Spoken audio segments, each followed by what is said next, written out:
Olá, bom dia, Ciro. Meu nome é Cláudia Fernandes, eu vivo aqui em Massachusetts. Eu gostaria de perguntar, eu sou ativista, militante, como você fala, da educação e direitos humanos, trabalho com as comunidades e a minha formação é em psicologia. Minha pergunta vem exatamente de nós, como imigrantes, quando nós estamos na diáspora, nós olhamos para o Brasil com olhar com outro prisma, né? Então, eu queria perguntar de você, uma vez que muitos de nós aqui fora achamos que a crise brasileira não vem da questão política ou econômica, e sim moral e ética, você acha que lá no Brasil, se precisa de um líder, de um político, ou de um presidente, ou de um estadista? E a segunda pergunta você acha que, como nós que vivemos na diáspora, né, somos imigrantes, poderíamos participar mais ativamente na questão do Brasil, da melhora do Brasil, né, nas questões políticas, nas questões econômicas, sendo até que nós temos um bom material humano, boa formação com os nossos filhos, boas universidades. E a minha pergunta vem, na época da eleição, sempre vem aqui políticos conversar com a comunidade e depois somem. Então, a minha pergunta qual seria a nossa participação mais efetivamente e qual a sua opinião em relação à liderança do Brasil? Líder ou estadista, ou político? Político, necessariamente, porque não há... Vamos pegar outra. Não, eu respondo mais telegraficamente. Político, necessariamente, não há alternativa fora disso, por mais adjetivo que se queira dar, a política há de ser recuperada como um exercício nobre, talvez um dos mais nobres possíveis da humanidade. Agora, estadista não é uma coisa que se produz assim, não. Cate um estadista, procure um estadista, desenvolva um critério para avaliar um estadista, mas normalmente os estadistas são identificados a posteriori. Tenho pensado muito no Churchill, porque nas iminências da Segunda Guerra Mundial, quando Hitler já se colocava, o Churchill visualizou o futuro e via que o Hitler seria uma tragédia para a humanidade. E ele foi banido. O Chamberlain fez um acordo, assinou um acordo junto com o Stalin e o Hitler, assinaram um acordo, que era o que o Hitler precisava para desarmar e permitir sua aventura e construir, por exemplo, o Holocausto. E o Churchill talvez tenha sido a única pessoa na história da BBC de Londres proibido de falar ali, porque foi visto como agressivo, grosseiro, provocador, etc, etc. Se recolheu para sua fazenda, bebia conhaque o dia inteiro, ia dormir deprimido, fumando, feito um caipora. E quando aconteceu o desastre, foram chamar o Churchill, na minha opinião, o maior homem do século XX, mas só foi visto depois. E para completar a contradição da obra política, acabou a guerra, ele salvou a humanidade do flagelo nazi-fascista e perdeu a eleição. Perdeu a eleição, simples e puramente. Por quê? Porque os novos tempos pediam não mais um falcão, mas um pacifista, um pacificador, um negociador, alguém que fosse ajudar a recuperar o desastre da Europa. Essa é a vida. Essa é a vida. Agora, eleitor é que escolhe, e a história é que define quem é político e quem é estadista. Oi, bom dia, Ciro, tudo bom? Meu nome é Gabriel, eu faço computação, estou no 3º ano aqui em Harvard College.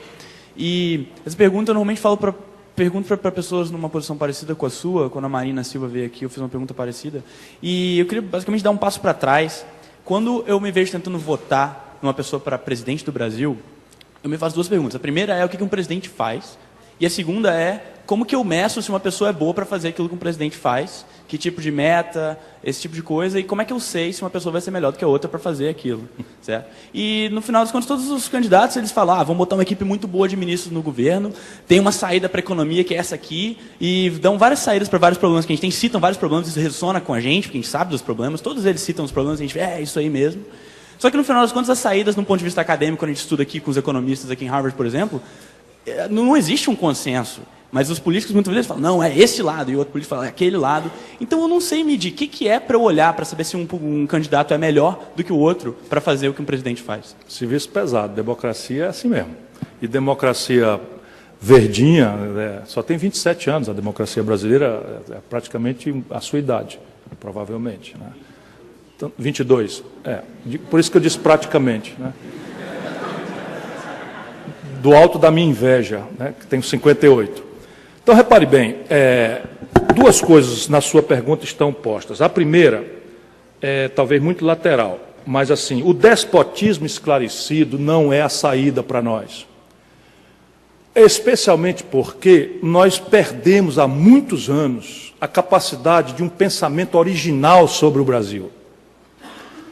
Se você, por exemplo, se aprofundar na obra do Zé Bonifácio de Andrade Silva, que eu estava andando com a minha filha em Nova York, eu não sabia, na Avenida das Américas tem um busto do Zé Bonifácio, que talvez, na minha opinião, é o maior dos brasileiros.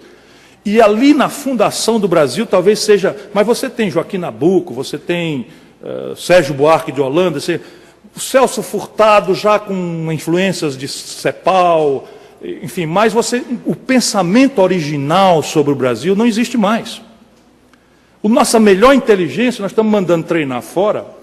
Praticamente, eu estava conversando com o professor Mangabeira ontem à noite, praticamente todos os nossos garotos vêm com uma ideia de que eu vou, com a minha indignação com o status quo brasileiro, com a minha inteligência, com a minha possibilidade de achar uma vaga em Harvard, no MIT, na London School of Economics, enfim, na Universidade de Urbana-Champaign, são os lugares onde eu já andei, em Stanford, etc., onde eu já andei, em Yale e tal, todos esses cantos eu já andei. Então eu vou chegar lá e tenho esse conjunto de valores, eu penso em mudar as coisas no Brasil e eu vou treinar minha cabeça, eu vou aprender como é que eu faço isso. E chega aqui, os professores americanos são absolutamente interessados nisso.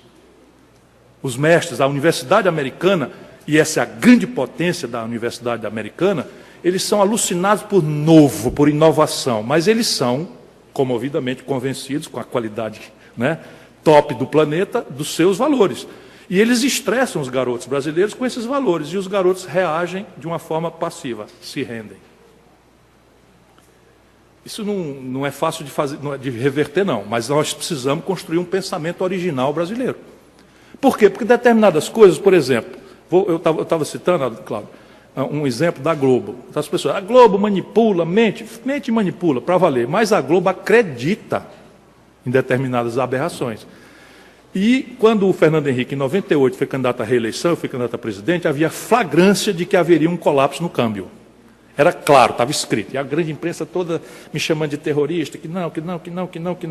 Aí o Fernando Henrique ganha a eleição, consegue manipular a Globo e todo mundo para não ter nenhum debate, porque eu vinha de ter sido ministro da Fazenda, ajudei a fazer o Real, e ia mostrar que...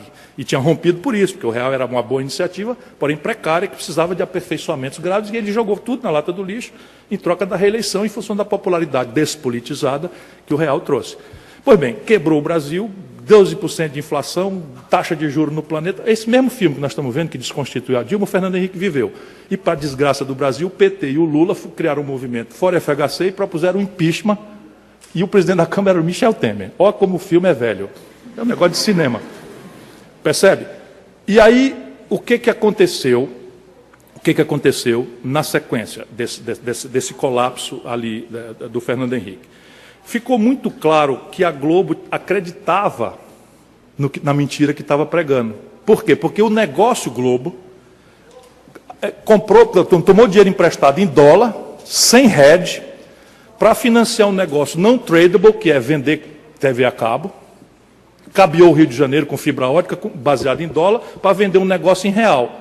Na hora que desvalorizou o câmbio, descasou a operação, a Globo quebrou. Ou seja, é intoxicação ideológica, como eu tenho repetido, não é mentira, é intoxicação ideológica. E aqui está o ponto. Como fazer? Te vira, cara. Isso aí, te vira. Vai olhar o exemplo, vai olhar o passado. Como é que as sociedades modernas fazem? Todo político é lambanceiro. Casa, comida, roupa lavada, o que está aí que está errado, deixa que eu chuto e tal. Te vira.